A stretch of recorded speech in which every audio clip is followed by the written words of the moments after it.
In 1922, the Soviet Union was formed, a new nation that would have a profound impact on the entire globe.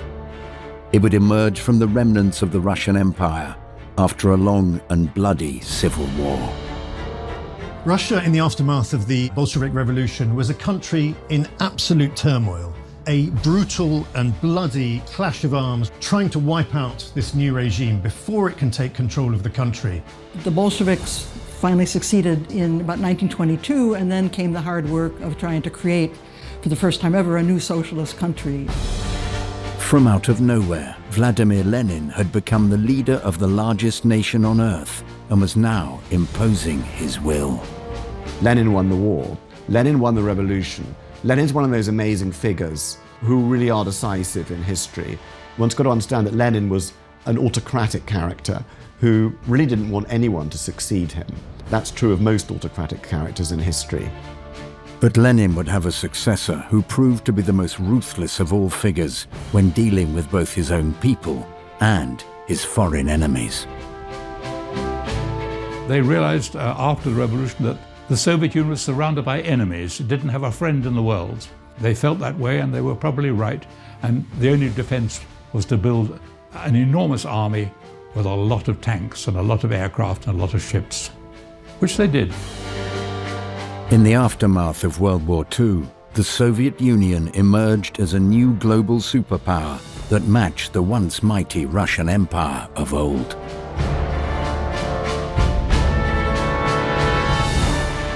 All of us who were then young, we were seeing great achievements by the Soviet Union. They launched the Sputnik satellite, fantastic scientific achievement. They put the first man into space, Yuri Gagarin, fantastic achievement. And so people were saying they saw the Soviet Union as a genuine, comparable competitor with the United States. Now, a century from its formation, the Soviet Union seems to define the whole of the 20th century.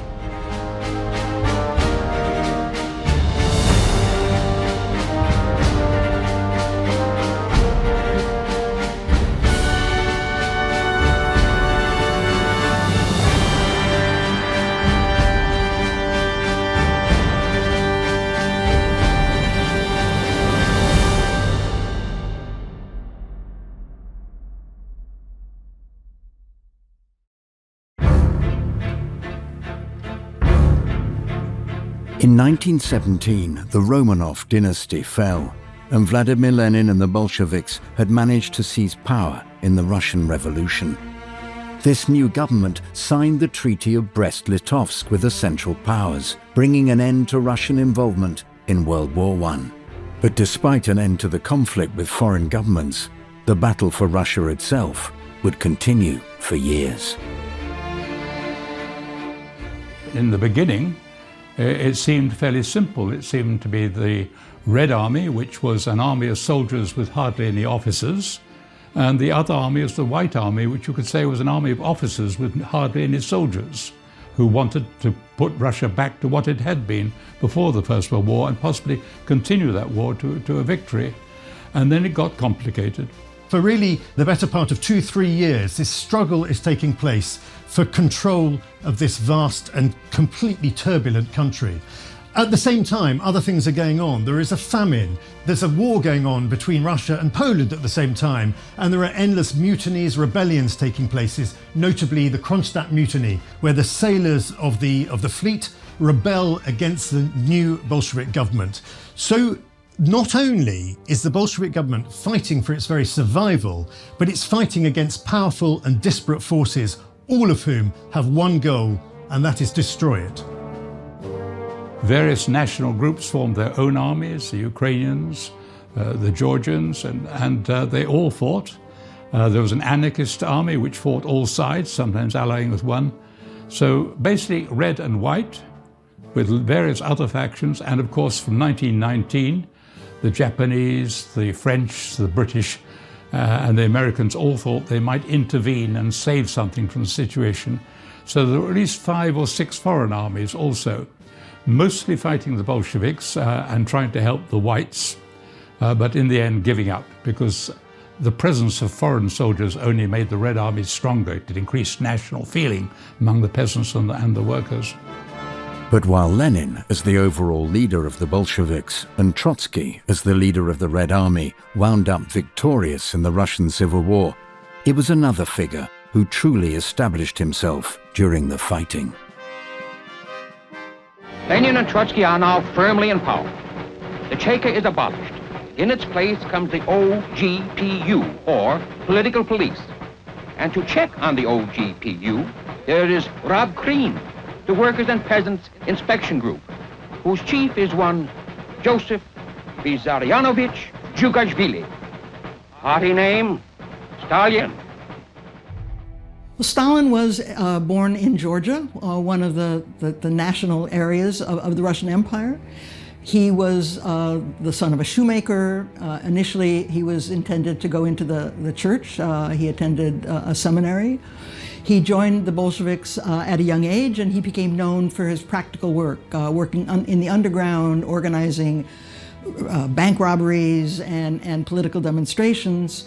He spent a few years abroad, but he was mainly an inside guy. And in the course of the Civil War, he became in charge of all of the Bolshevik cadres, the organization, and he developed a patronage network in that way. So then he became obviously one of the potential successors to Lenin. Everyone underestimated him because he pretended to be not as clever as he was. He pretended not to know foreign languages. He pretended not to have read anything. So they thought, this is a useful gopher. He'll do as a sort of chief whip to get others into organization. And when they founded a central committee, they thought, well, what's the most boring job on a committee? It's a secretary. But the point is that the secretary, if they have enough personality and power and ruthlessness, is the person who determines what the agenda is, who is going to receive that agenda, who is going to be notified of the meeting, and who is going to be allowed to speak, and who writes the notes, and so on. So as a result of that, right to the end of the Soviet Union, the most powerful person was the first secretary of the Central Committee, not the president, not the chairman. And that was Stalin's doing. One of Stalin's key tasks in the Bolshevik Party had been how the issue of the nationalities that made up the Russian Empire would be handled by this new regime. You know, his interest in the nationalities and the creation of the Soviet Union was that Lenin appointed him in 1911, 1912 to be his nationalities expert. And Stalin went to Vienna and lived there for a few months and wrote his paper on the nationalities question, which him and Lenin worked out what to do with the nationalities. You've got to understand that the Russian Empire was a multi-ethnic empire. It contained something like 100 tiny ethnic groups, but obviously a handful of big ones. The biggest of them, of course, was the Russians themselves, Orthodox Russians. But then there were Poles who were Catholic, Finns who were Protestant, Georgians who had their own church, Azeris and Chechens who were Muslim. So the big question in the Russian Empire was, how do we overthrow the Tsar, and how do we liberate these peoples? The problem of national minorities had been a thorny one throughout Europe. Woodrow Wilson decided the solution was to allow national groups to self-determine themselves and create nations if they wanted to. Russia was a multinational empire, so the problem was how to organize the different nationalities. And Lenin decided that nationalities should have their own homelands, that the Soviet Union would be socialist in content, nationalist in form. And so the republics were formed along these national lines. So he'd retaken and reconquered Ukraine and Belarus. He'd retaken the Caucasus, including Georgia, Stalin's homeland. But he'd lost the Baltics states, which became independent. He'd lost Finland and he'd lost Poland. So how does he manage the rest of this empire? And what does he do with these nationalities? Because the Bolsheviks have supported their right to freedom. And all of them have their own nationalist movements now. And all of them would, really like to be independent. That was the big question. What do we do? What kind of new country do we create to keep these territories within our new Soviet Bolshevik state and yet give them freedom? And that's the million-ruble question. In December of 1922, The solution that the Bolsheviks enacted was the creation of a federal system of republics known as the USSR. The name comes from the Union of Soviet Socialist Republics. It was a union of quasi-independent, nominally independent republics. It was Soviet because the political form was elected councils. The Russian word for council is Soviet.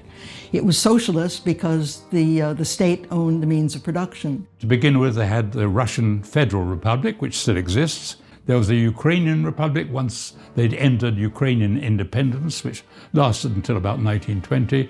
And there was a Caucasian Republic, which later split into Georgia, Armenia, Azerbaijan. Central Asia was still in chaos till 1924, and the present stands, Kazakhstan, Tajikistan, Uzbekistan, Kyrgyzstan, they didn't really emerge until the middle of the 1920s. When they'd been pacified. There were great differences between Lenin and Stalin about this new union of socialist republics. Lenin saw it as a decentralized system, with each socialist republic having considerable power over their own affairs. Stalin saw it very differently. He wanted it ruled from the center. He wanted Russia as the dominant force, Moscow as the center of power, and preferably himself running the whole thing. It was quite surprising, given that he himself was Georgian. At the same time as this new state was being established, its leader was falling into a terrible state of health. A series of strokes would render Lenin unable to speak, and a new leader would soon be needed. One man had long been plotting for the position, and he would eventually become one of the most powerful and feared figures in the whole world.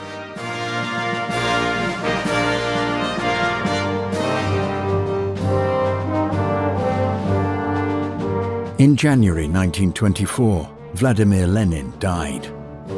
The battle for succession of leadership in the Soviet Union was now truly underway, with one man, Stalin, determined to come out on top. And then on January 21st, 1924, the moon-faced, balding dictator left the scene as abruptly as he had appeared. He literally died of overwork. His funeral was a monstrous affair. Hundreds of thousands queued up in the streets in 25-degree below zero weather. It seemed that everyone wanted to pay their last respects. Stalin removed his rivals systematically with incredible ingenuity and in such a way they didn't know it was happening. Lenin's great fear, I think, was that Stalin would develop a personality cult, a cult that had already developed around Lenin himself. And in fact, Stalin exploited this. He built up the cult of Lenin. When Lenin died, he took charge of the funeral arrangements. He wanted to have complete control of what happened to Lenin's legacy. It was Stalin who wanted Lenin's body to be embalmed, much against the wishes of Lenin's widow. And once Lenin was dead, this personality cult was transferred onto Stalin himself, and this would become one of the hallmarks of his entire reign of power in the Soviet Union. Stalin was left as the sort of leading member of the leadership, along with Trotsky. And there were other major figures, Zinoviev and Kamenev, and younger ones like Bukharin as well, and Rykov, who were also key figures. But the leading two contenders were Stalin and Trotsky. And even though this is always presented as one of the great sort of struggles, and it was an amazing thing that Stalin won this succession struggle, actually, he'd really already won it by the time Lenin died. He was already the leading figure in the regime. And, somebody had to do something pretty radical to stop him. He already controlled the party machine, and the party controlled the country. So Trotsky was actually his ideal competitor. Trotsky was very arrogant and so famous and so preeminent and so pleased with himself that he really believed that he didn't need to do much organizing, and he would simply be given the leadership. The first thing he did was to tell Trotsky he needed a rest and suggested that Trotsky go to the Caucasus. And Trotsky, who, although a very powerful figure, could be at times hysterical and have fainting fits and feel suddenly psychosomatically ill, Trotsky consented and he went pheasant shooting. And the instructions Stalin sent to the locals was he was not to meet anybody, he was not to receive any telegrams or letters. So Trotsky missed Lenin's funeral. And you know, people who miss funerals miss the will reading and miss the distribution of the spoils. Stalin's maneuvers during Lenin's funeral would be the beginning of the end for Leon Trotsky's role in the newly formed USSR, and the beginning of Stalin's radical plans for the nation. Stalin, Zinoviev, and Kamenev forced Trotsky into exile. Then Stalin overrules his two associates and ends the new economic policy. In its place come 3 successive 5-year plans, all designed to emphasize productive capacity, especially heavy industry and power output.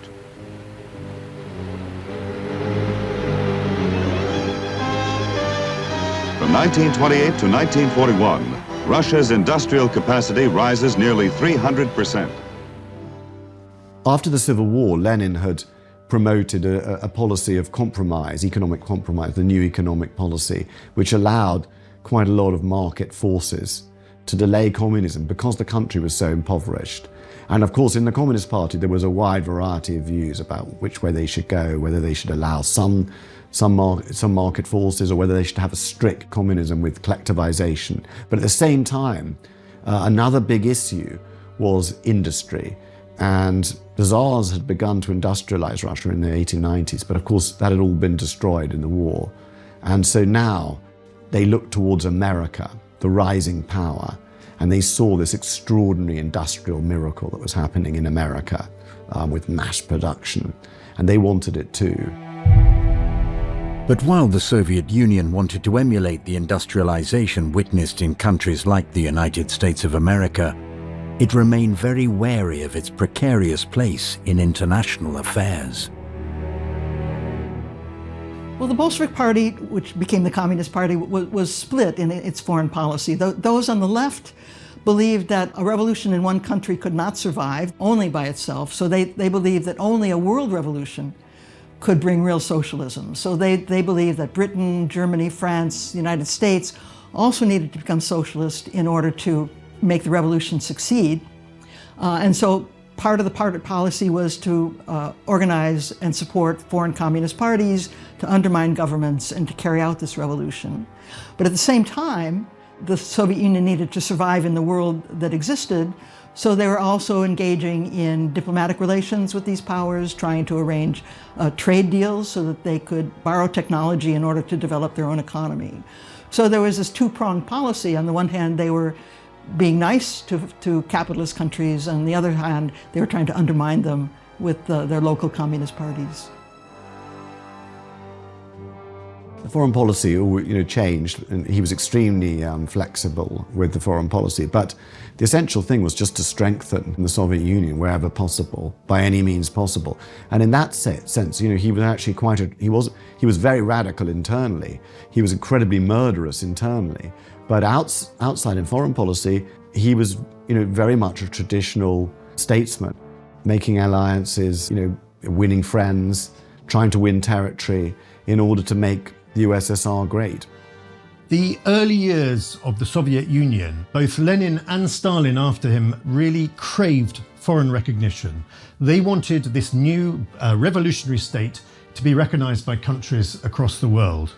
One of the first nations to enter into negotiations was Great Britain, and you get the Anglo-Soviet trade agreement, and then you get diplomatic recognition happens soon afterwards. And eventually, America itself in the early 1930s will recognize this new state and send an ambassador to Moscow. And soon after that, the Soviet Union is recognized by the League of Nations in 1934. This is a key moment for the Soviet Union.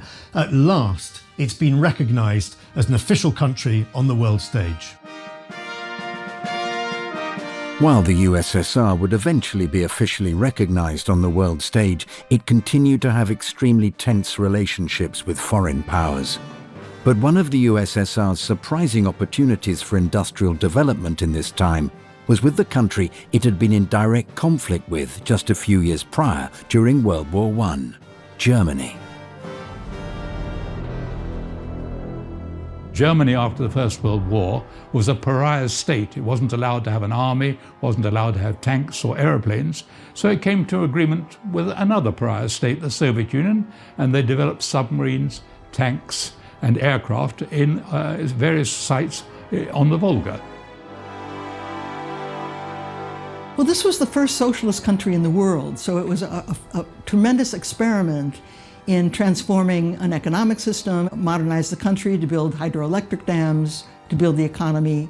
The Soviet economic elite decided that centralized economic planning would be the most efficient way to mobilize resources. So targets were set for every sector of the economy by the center, and orders were given to all parts of the economy to fulfill their parts of the plan. So initially, they recognized that they needed to build infrastructure and heavy industries, so transportation, energy sector, and machine manufacturing in order to provide the capacity to then develop the economy further into consumer goods and a broad-based economy. But everything was mobilized toward the plan. And so Stalin, in the end, embraced the extreme leftist view of communism, which was collectivize, eliminate all property, but also to make this into a great power and to promote industrialization. And the best way to do that was to collectivize the fields and the farms and then sell the grain abroad and buy technology to industrialize the country. And that was the policy he decided on. So it was a radical policy. And by about 1928, he decided that that was the only way to go, to make the Soviet Union a great power and to ensure the survival of the USSR. And that was what he decided to do. And he would do it at any cost. The economic policy enacted by Joseph Stalin in the late 1920s would lead to a wide-scale famine across the whole of the USSR. He did it by, first of all, introducing a policy of collective farms. They had been tried briefly in the 1920s and found that peasants didn't want to have their horses owned collectively and rebelled against it, and that was quickly abandoned. And then he tried again in 1929, and this time it was organized with the help of the Red Army, and it is said for the first time in Russian history, peasants ate all the meat they wanted to, because rather than hand over their pigs and sheep and cows, they just had an enormous feast and ate as much as they could.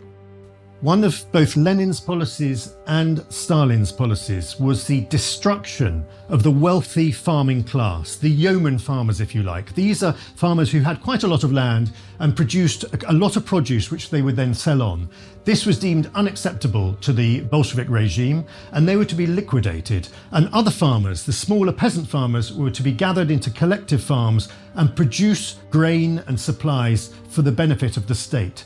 This was an absolute disaster because on the one hand, Stalin had wiped out the one class of farmers that produced a surplus, and there was no longer any incentive for the rest of the peasant farmers to produce any food that was going to be taken from them anyway. What happens next is the Great Famine of the early 1930s. The regime would not listen to signals from below. They wouldn't listen to the fact that there was no seed to plant, and they insisted on high quotas anyway. And this led to an even worse harvest the next year with loss of life and devastation, mostly in Ukraine because this was the main grain growing area, but it would also affected parts of southern Siberia and eastern Russia as well. So historians who've looked very closely at this don't believe this was a deliberate attack on Ukrainian nationalism or Ukrainian independence. It was just a terribly tragic manifestation of mistakes made in economic planning and an unwillingness to collect unbiased information, but rather trying to believe the most rosy predictions and reports rather than the actual reports. Records weren't kept properly, but we know how many people died simply because of the census report, that in 1937 there are about 12 million people missing from the population. Well, they shot the people who took the census, and they had a new census which was faked. And the problem with this famine was that there was a depression going on all over Europe and so on, and there wasn't much demand for buying grain from the Soviet Union. So the price wasn't good. They had to sell more and more in order to finance their industrialization. So that famine killed an enormous number of people, between 10 million and perhaps 15 million, because it happened not only to Ukrainians, it happened to Russian farmers. There was a sort of insanity about it, the agricultural policy. And the workers, I think, party workers got quite cynical. They realized their job was to destroy. So vineyards were torn up and farms destroyed. Animals destroyed. The grain wasn't even stored properly. It rotted in great railway sidings. So it was a form of madness. But it did solve one problem. It got rid of the peasantry as a force. Those who survived were cowed. But it was not just the peasantry that was terrorized. The very leadership of the government and the original Bolshevik revolutionaries would also be targeted. He would take his old Bolshevik comrades, many of whom had helped him maneuver him into the position of absolute power, and he would proceed to liquidate them in these show trials that took place in Moscow. Men like Kamenev, like Zinoviev were put on trial on trumped-up charges, and there was never any doubt that they were going to be found guilty. And he really went through many of his old Bolshevik comrades. They were put on trial, they were found guilty, and they were executed. It was absolutely brutal. These are also the years of the great executions called Yezhovshchina, in honor of Stalin's executioner, N.I. Yezhov. How many people are permanently removed from circulation? No one knows. In some provinces, as much as 4% of the population vanishes. Kamenev and Zinoviev, who helped Stalin seize power, are quickly disposed of.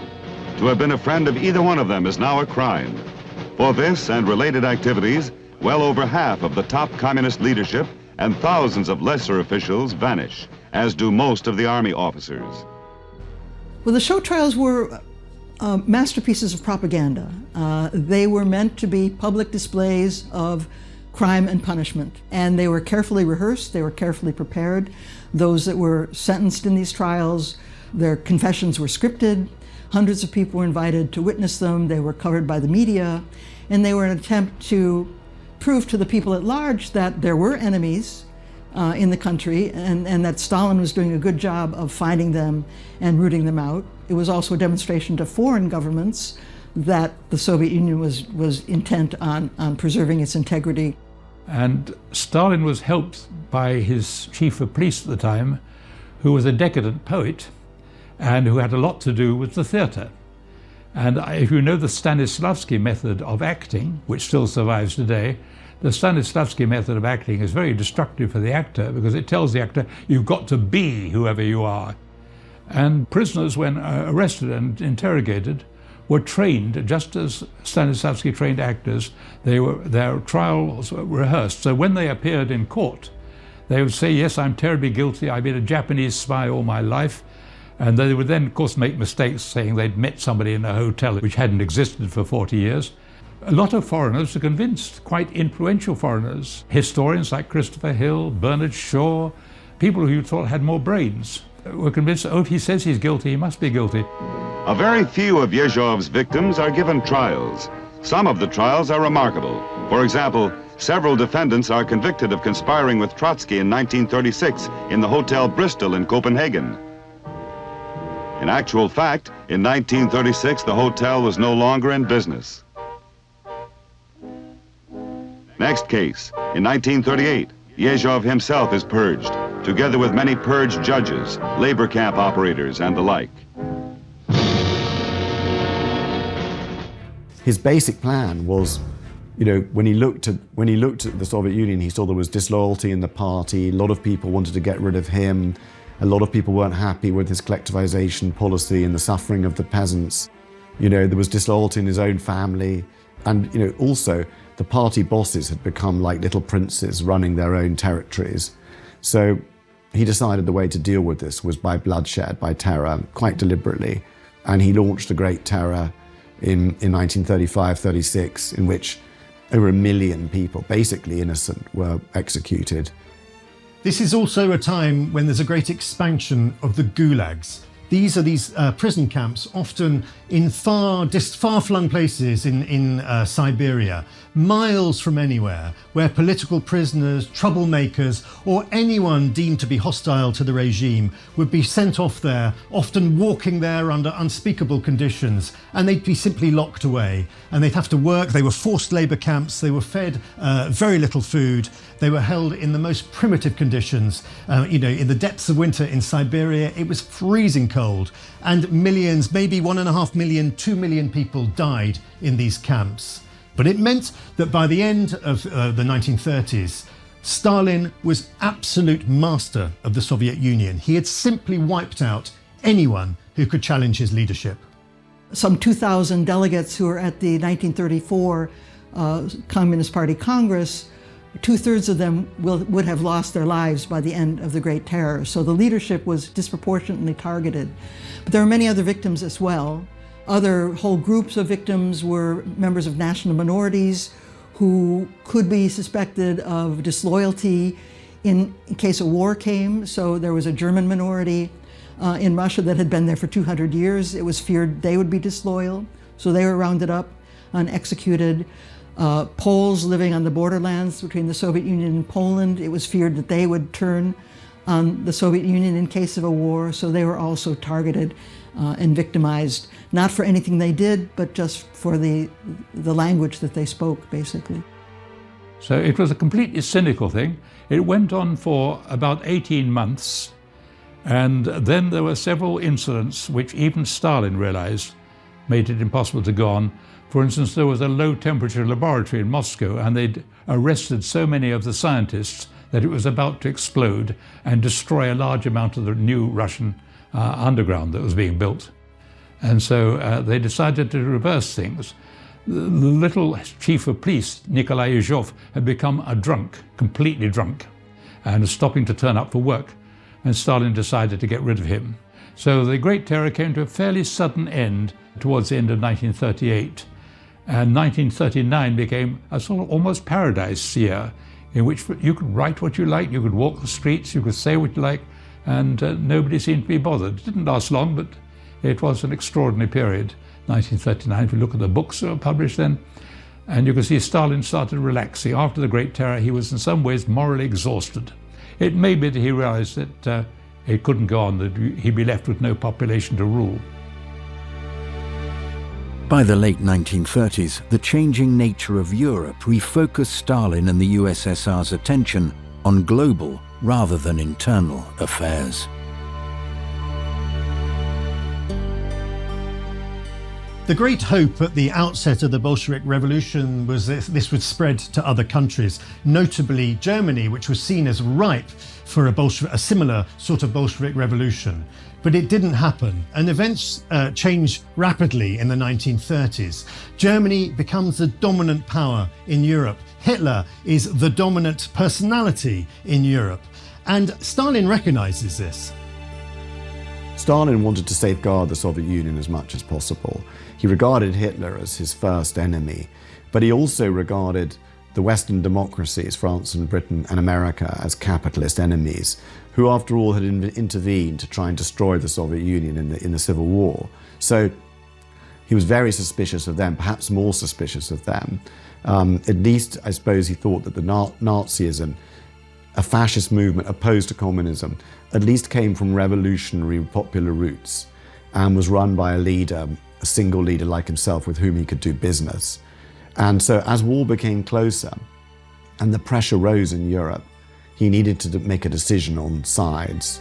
Stalin's ultimate decision would be made behind closed doors when Joachim von Ribbentrop, the foreign minister of Nazi Germany, headed to Moscow in August of 1939 to meet with his Soviet equivalent, Vyacheslav Molotov. A pact between the two nations was being prepared. In 1939, Stalin accepted that sooner or later he was going to have to fight Hitler. But he did not believe that either it suited the Soviet Union for it to happen soon, or that the Soviet Union was ready to do so.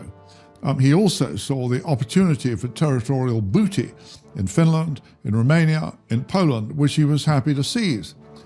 And Stalin convinced himself that he was offering Hitler such a good deal with oil, wheat, and many other commodities of which Germany was in desperate need, that he was confident that it was going to be left to him, Stalin, and the Soviet Union to choose the moment at which he confronted Hitler in arms. What he did not recognize was that his timetable and Hitler's timetable might not mesh.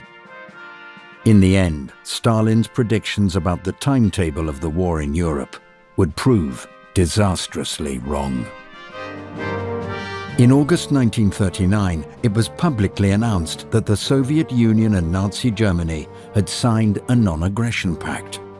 The news would cause shockwaves around the world. The lights began to burn all night in Moscow. British and French military missions arrived to confer with the Soviet government. So did German representatives. And on August 21st, 1939, the world was set on its heels by the announcement of a treaty between the Russians and the Germans in which they agreed not to fight each other. Here were the admitted arch-enemies in a state of apparent friendship. It was too fantastic to make any sense. It didn't. When the news of the Molotov-Ribbentrop Pact was announced to the world was absolutely stunned. This had all taken place in secret. All the negotiations had taken place behind closed doors. No one could quite believe in the West that Stalin would do a deal with his arch-enemy, Hitler. But also inside the Soviet Union, there was deep and profound shock that Hitler, who'd been presented by the regime as the ultimate monster, suddenly Stalin was sitting down and doing a deal. Not just a deal, but signing a non-aggression pact with him. Well, Stalin and the Soviet leaders were very much afraid of Hitler's intentions, starting from when Hitler came to power in 1933 with an avowed anti-communist platform. One of the first things Hitler did was to outlaw the German Communist Party and imprison the German communists. It was starting in 1936, therefore, the Soviet Union adopted a policy of support for popular fronts, trying to rally all socialists and all moderates in popular fronts against fascism. So they were very much trying to join an international coalition to fight Nazism and to fight fascism. From 1936 to 1939, Stalin was trying to join various collective security pacts with Britain and with France, but they were not letting him in. And when Stalin was excluded from the Munich agreements, he began to feel that he was going to be excluded from any protection that collective security might give the Soviet Union. So then they started negotiating on the other side for some sort of pact with Hitler that would protect them. Many communists in Western Europe and in the United States were deeply bewildered by the Molotov-Ribbentrop Pact. This was something completely unexpected, something they could not reconcile with their enormously high ideals.